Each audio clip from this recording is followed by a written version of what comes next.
मनाचे श्लोक. श्लोक 4.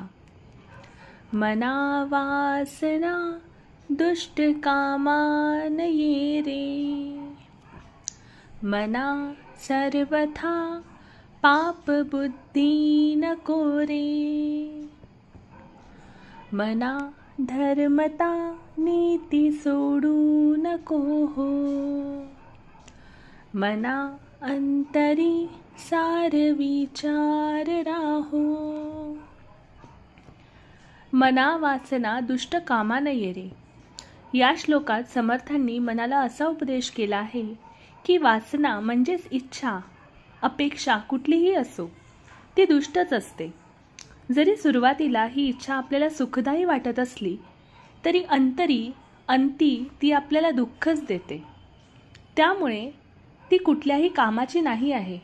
मनुष्याने म्हणूनच वासनेपासून सावध राहावे असे समर्थांनी आपल्याला सांगितले आहे.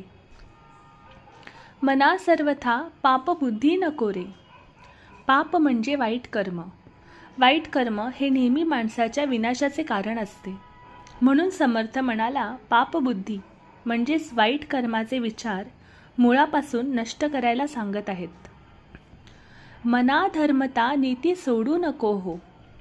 इथे समर्थ म्हणतात की माणसाने धर्माचरण म्हणजे योग्य कर्माचे आचरण करावे.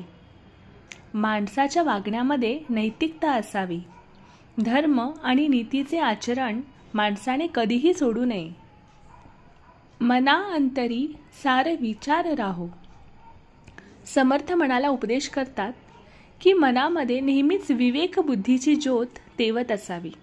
म्हणजेच अंतर्मनामध्ये नेहमी सारासार विचार, काय चांगले म्हणून अंगीकारावे, काय वाईट म्हणून सोडून द्यावे याचा विचार कायम मनात राहायला हवा.